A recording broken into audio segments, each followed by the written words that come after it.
hello. මේ මොකද්ද? ඔයත් කැමති නම් මෙන්න මේ වගේ ලස්සන ස්කින් එකක් ගන්න කිසිම ෆිල්ටර් එකක් ඉෆෙක්ට් එකක් නැතුව normal cam එකෙන් කරපු මේ වීඩියෝ එකේ මගේ ස්කින් එක ඔයගොල්ලන්ට බලා ගන්න පුළුවන්. ඉතින් මෙන්න මේ වගේ ස්කින් කලර් එකක් ගන්න මම ගෙදරදීම හදලා පාවිච්චි කරන මගේ ස්ක්‍රබ් එක තමයි මේක. කලින් මම ගොඩාක් ස්ක්‍රබ් වර්ග පාවිච්චි කරලා තියෙනවා. ඒ වගේම තමයි මම ගෙදර හදලත් පාවිච්චි කරලා තියෙනවා. හැබැයි මම පාවිච්චි කරපු ස්ක්‍රබ් වලින් මට පළවෙනි වතාවෙම ඇප්ලයි කරලා ස්ක්‍රබ් කරලා වතුර වලින් අයින් කරාට පස්සේ ෆස්ට් ටයිම් ස්කින් එකේ හොඳ පැහැදිලි වෙනසක් මට නොටිස් වුණු හොඳම ස්ක්‍රබ් එක තමයි මේක. හරිද? මේ ස්ක්‍රබ් එක මම හදන විදිහ ඔයගොල්ලන්ට කියන්න ෂෝට් ඇන්ඩ් ස්වීට් විදිහට. මේක ඕපන් කරාට පස්සේ මෙන්න මේ වගේ තමයි තියෙන්නේ. ඔයගොල්ලන්ට පේනවා ඇති. ඒ වගේ මේක මාරම සුවඳයි. හරිම නැචරල් සුවඳක් තියෙන්නේ. රෝස මල් වල එන සුවඳ තමයි එන්නේ. හරි. මේක හදන්න ඔයගොල්ලන්ට ඕනි වෙනවා එකටම කෝපි ඕනම් බ්‍රෑන්ඩ් එකක් ගන්න. කෝපි ගන්න පුළුවන්. ඊට පස්සේ අනිවාර්යයෙන්ම මම මෙතන අරන් තියෙන ග්‍රෑම් 50ක් වගේ කෝපි. ඒ වගේම ඔයගොල්ලන්ට දුඹුරු සීනි ඕනි වෙනවා. දැන් කට්ටිය අහයි සුදු සීනි දාන්න එපාද කියලා. සාමාන්‍යයෙන් ස්කින් කෙයාර් ට්‍රීට්මන්ට් වලදී අපි පාවිච්චි කරන්නේ දුඹුරු සීනි. මොකද ඒකෙන් අපේ ස්කින් එකට හොඳ ඉෆෙක්ට් එකක් ලැබෙන නිසා.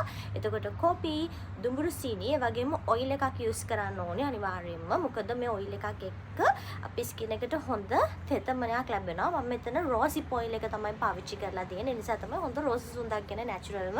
ඔයගොල්ලන්ට ඕනම ඔයිල් එකක් යූස් කරන්න පුළුවන්. නමුත් මම මේ කියන ඉන්ග්‍රීඩියන්ට් ටික දාලා බලන්න ෆස්ට් ටයිම් ආට එන ග්ලෝවින් ලුක් එක කොච්චරනම් ෂෝක්ද කියලා. ඊට පස්සේ ඔයාට මේකට ඕනි වෙන අනිත් ඉන්ග්‍රීඩියන්ට් එක තමයි මී පැණි. හොඳ මී පැණි එකක් ගන්න. ඊට පස්සේ මී පැණි තව මේකට ඇඩ් කරන්න ඕනේ. එන්න මේකට බීට්රූට් පවුඩර් එක එකතු කරන්න ඕනේ. දැන් මේකේ මේ වගේ ලස්සන කාලය එකක් ඇවිත් හොඳ රතු පාටට මේක තියෙන රීසන් එක තමයි බීට්රූට් පවුඩර් එක. මම බීට්රූට් පවුඩර් එක ඩලාස් එකෙන් තමයි ඕඩර් කරේ. ඒකත් මම හොඳ රිවිව්ස් බලලා තමයි ඕඩර් කරේ. ඔයගොල්ලෝ චුට්ටක් බලලා ඕඩර් එකක් දාන්න. එතකොට බීට්‍රූට් පවුඩර් ඔයාට නැත්තම් බීට්‍රූට් ගෙනල්ලා හොඳට ක්ලීන් කරලා ඊට පස්සේ ග්‍රේට් කරලා ඊට පස්සේ අවුවේ තද අවුවේ තියලා ඊට පස්සේ බ්ලෙන්ඩ් කරලා ගන්නත් පුළුවන් පවුඩර් එක. එහෙම නැත්තම් ඔන්ලයින් තියෙනවා ඕඩර් කරගන්න. මේ ටික දාලා ඉවර වෙලා හොඳට මික්ස් කරන්න ඕනේ. ඒ වගේම මේක මික්ස් කරගන්න අපි සූතින් ජෙල් එකක් එකතු කරන්න ඕනේ. මම එකතු කරේ ඩොක්ටර් රෂල් එකේ ඉන්න විටමින් C සූතින් ජෙල් එක. එහෙනම් මත්තකයින් ingredient coffee, brown sugar, honey, වගේම බීට්‍රූට් පවුඩර්, ඒ වගේම රෝසිප් ඔයිල්, ඒ වගේම තමයි විටමින් C සූතින් ජෙල්. ඔන්න ඔය ඉන්ග්‍රීඩියන්ට්ස් ටික එකතු කරලා මෙන්න මේ විදිහට ස්ක්‍රබ් එකක් හදාගෙන ඔයාට මාස 2-3ක් වුණත් පාවිච්චි කරන්න පුළුවන්. වතුර යන්නේ නැති විදිහට ඔයා මේක පාවිච්චි කරනවා නම් මේක ගොඩාක් හොඳයි. පළවෙනි වතාවෙම රිසල්ට්ස් තියෙනවා. 100%ම රිසල්ට් තියෙනවා. මම මෙතන දාන්නම් ඔයගොල්ලන්ට වීඩියෝ එක.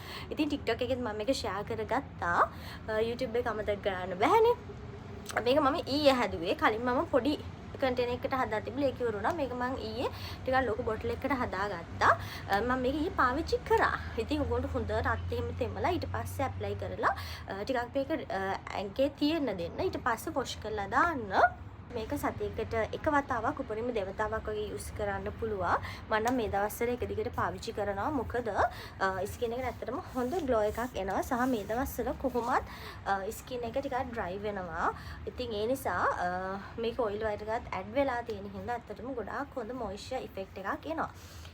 ඉතින් මේක try කරලා බලලා හදලා බලලා අනිවාර්යයෙන්ම ඔයගොල්ලෝ කමෙන්ට් එකක් දාන්න. මම පාවිච්චි කරන ස්ක්‍රබ් එක මේ දවස්වල පාවිච්චි කරන ස්ක්‍රබ් එක තමයි මේක. ඉතින් මේක ඔයගොල්ලෝ try කරොත් හරිද? ඉතින් මේක ඔයගොල්ලෝ අනිවාර්යයෙන්ම try කරොත් ඔයගොල්ලෝගේ රිසල්ට් එක share කරගන්න. bye bye.